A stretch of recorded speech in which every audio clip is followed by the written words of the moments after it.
ఐపీఎల్లో గత 7 సీజన్లుగా ఆర్సీబీ తరపున ఆడినటువంటి మహమ్మద్ సిరాజు ఈసారి గుజరాత్ టైటాన్స్ తరపున ఆడుతూ ఆర్సీబీని ఘోరంగా దెబ్బతీశాడు.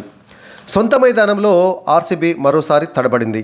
ఆర్సీబీ గుజరాత్ టైటాన్స్ మధ్య బెంగళూరులోని చిన్నస్వామి స్టేడియంలో జరుగుతున్నటువంటి మ్యాచ్లో టాస్ ఓడి తొలుత బ్యాటింగ్ చేపట్టినటువంటి ఆర్సీబీ నిర్ణీత 20 ఓవర్లలో 8 వికెట్ల నష్టానికి 169 పరుగులు మాత్రమే చేయగలిగింది. మొదటి నుండి క్రమం తప్పకుండా వికెట్లు కోల్పోయినటువంటి ఆర్సీబీని ఆ తర్వాత లియామ్ లివింగ్స్టోన్, జితేష్ శర్మ, చివర్లో టిమ్ డేవిడ్ ఆదుకోవడంతో ఆర్సీబీ ఆ కాస్త స్కోర్ను సాధించగలిగింది. లేకపోతే ఏ 130-140 పరుగుల లోపే పరిమితమయ్యేది. ఇక గుజరాత్ టైటాన్స్ బౌలర్లలో మహమ్మద్ సిరాజు తన పాత ఆర్సీబీ జట్టుపై తన బౌలింగ్ తోటి నిప్పులు చెరిగాడు.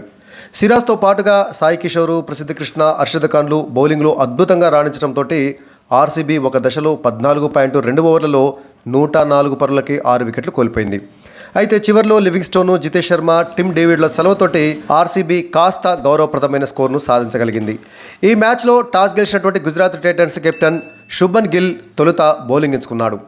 ఇక మహమ్మద్ సిరాజ్ వేసినటువంటి తొలి ఓవర్లో కోహ్లీ ఒక కవర్ డ్రైవ్ 4 కొట్టి అభిమానులను అలరించాడు. అయితే తొలి ఓవర్లోనే ఫిల్ సాల్ట్ ఇచ్చినటువంటి ఒక ఈజీ క్యాచ్ను కీపర్ బట్లర్ జారవిడిచారు.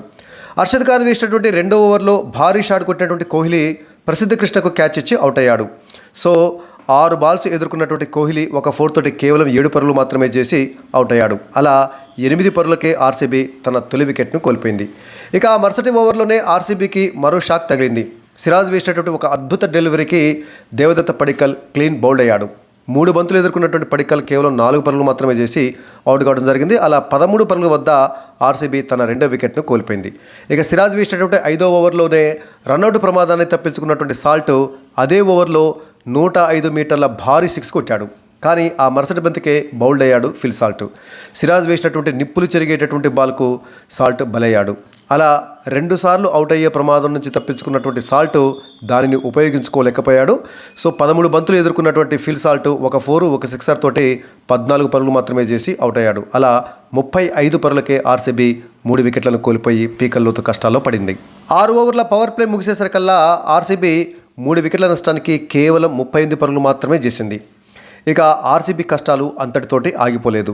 ఇషాంత్ శర్మ వేసినటువంటి 7వ ఓవర్లో కెప్టెన్ రజత్ పటీదారు ఎల్బీడబ్ల్యూగా అవుట్ అయ్యాడు. 12 బంతులు ఎదుర్కొన్నటువంటి పటీదార్ 2 ఫోర్లతోటి 12 పరుగులు మాత్రమే చేసి అవుట్ అయ్యాడు. అలా 42 పరుగుల వద్ద ఆర్సీబీ తన 4వ వికెట్ను కోల్పోయింది.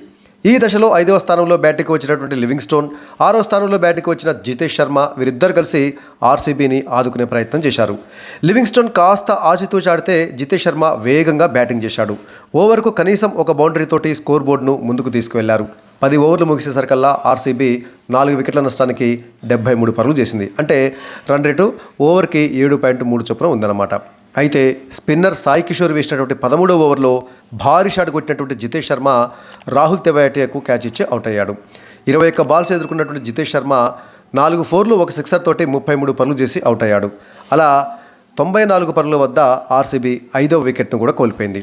ఇక సాయి కిషోర్ తన మరుసటి ఓవర్లో కృణాల్ పాండ్యాను రిటర్న్ క్యాచ్ తోటి అవుట్ చేశాడు. కేవలం 5 పరుగులు మాత్రమే చేసినటువంటి కృణాల్ పాండ్యా మరి సాయి కిషోర్కు రిటర్న్ క్యాచ్ ఇచ్చి అవుట్ కావడంతో ఆర్సీబీ 14.2 ఓవర్లలో 104 పరుగులకే 6 వికెట్లను కోల్పోయి దాదాపుగా కనీసం 150 పరుగులైనా చేయగలుగుతుందా అని అనిపించింది ఒక దశలో. అయితే 8వ స్థానంలో బ్యాటింగ్కు వచ్చినటువంటి టిమ్ డేవిడ్తో కలిసి లియామ్ లివింగ్స్టోన్ ఆర్సీబీని ఆదుకునే ప్రయత్నం చేశాడు. లివింగ్స్టోన్ బౌండరీలతోటి స్కోర్ వేగాన్ని పెంచాడు. రషీద్ ఖాన్ వేసినటువంటి బౌలింగ్లో మొత్తం 5 సిక్స్లు బాదాడు లివింగ్స్టోన్. అందులో 18వ ఓవర్లోనే 3 సిక్స్లు బాది 39 బంతుల్లోనే తన హాఫ్ సెంచరీని పూర్తి చేసుకున్నాడు లియామ్ లివింగ్స్టోన్.